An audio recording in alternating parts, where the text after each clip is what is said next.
नमस्कार दोस्तों। भारत एक ऐसा एकमात्र देश है दुनिया में जहाँ पर जब तक समस्या सर पर आकर खड़ी ना हो जाए तब तक हम उस समस्या के बारे में नहीं सोचते। बाद में हम हल्ला मचाते हैं कि ऐसा हो गया वैसा हो गया, सरकार ने कुछ इंतजाम नहीं किया, जबकि हम यह नहीं सोचते कि हमने उस समस्या के बारे में अपने आप को कितना सतर्क किया था, अपने आप को कितना जागरूक किया था। अपने हिस्से की वस्तु का इस्तेमाल करने में भी हम भारतीयों का कोई मुकाबला नहीं कर सकता। अब आप भूमिगत जल को ही ले लीजिए। पिछले 10 वर्षों में ही हम भारतीय द्वारा भूमिगत जल का 61% प्रयोग किया गया। मतलब हमने भूमिगत जल के 61% हिस्से का इस्तेमाल कर लिया है। नीति आयोग की एक रिपोर्ट के अनुसार वर्ष 2030 तक भारत में 40% आबादी के पास पीने के जल का संकट खड़ा हो जाएगा। मतलब यह वह समय होगा जब भारत की 40% आबादी पानी के लिए संघर्ष कर रही होगी। रिसर्च यह भी बताती है कि वर्ष 2040 तक भारत के 21 शहरों से भूमिगत जल पूरी तरह समाप्त हो चुका होगा। इनमें देश के बड़े शहर जैसे दिल्ली, मुंबई, चेन्नई, कोलकाता आदि शामिल हैं। आपको बता दूं कि भूमिगत जल का दोहन करने में भी भारत दुनिया में नंबर 1 पर है। भारत में हर वर्ष लगभग 2 लाख लोग साफ पानी न मिलने की वजह से मर जाते हैं।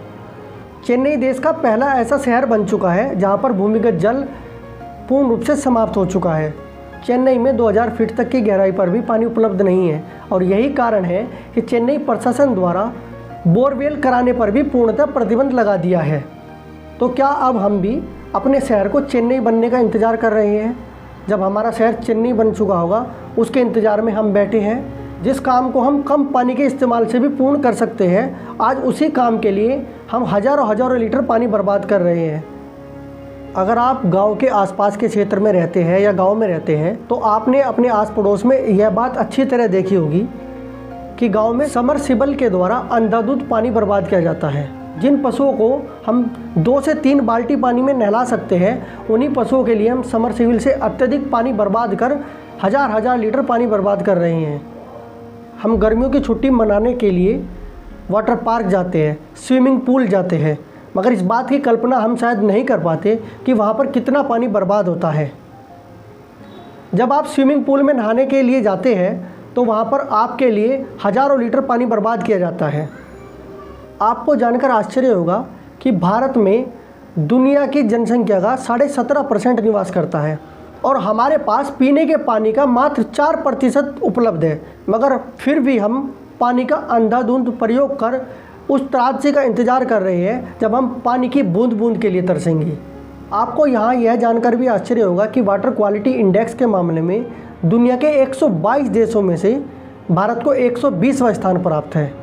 पीने के पानी की समस्या भारत समेत पूरी दुनिया में कोई नई नहीं है। 1980 से हर वर्ष पीने के पानी की मांग में लगभग 1% वृद्धि होती है, मगर फिर भी पानी का इस्तेमाल न तो ध्यान से किया जाता है और न ही भविष्य की चिंता की जाती है। भूमिगत जल के कम होने का एक मुख्य कारण बरसात के पानी का पृथ्वी के अंदर तक न पहुंचना भी है। पहले बरसात का पानी नदियों और तालाबों के द्वारा पृथ्वी के अंदर तक पहुंचता था। अब बरसात का पानी सड़कों पर बहता है, तालाबों पर अवैध कब्जे हो चुके हैं। यही कारण है कि बरसात का पानी एकत्रित नहीं हो पाता। जब बरसात का पानी एकत्रित नहीं होगा तो पृथ्वी का जल स्तर भी नहीं बढ़ेगा।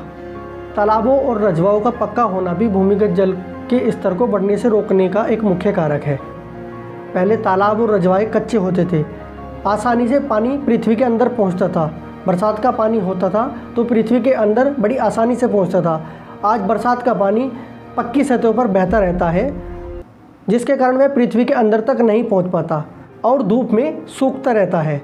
अब आप ही बताइए, ऐसे में भूमिगत जल का स्तर कैसे बढ़ेगा? एक तो हम पानी की बर्बादी बड़े ज़बरदस्त तरीके से करते हैं और वहीं यह इंतज़ार करते हैं कि पानी का जल स्तर बढ़ता रहे। पहले पशुओं को नहलाने के लिए बरसात से एकत्रित हुए पानी का इस्तेमाल किया जाता था।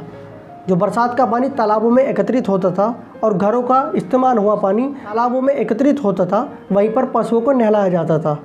दूसरे शब्दों में हम कहें तो वही पशुओं का स्विमिंग पूल होता था। मगर आज तालाब सुनसान पड़े हैं और लोग समरसिबल के द्वारा पानी की बर्बादी कर रहे हैं।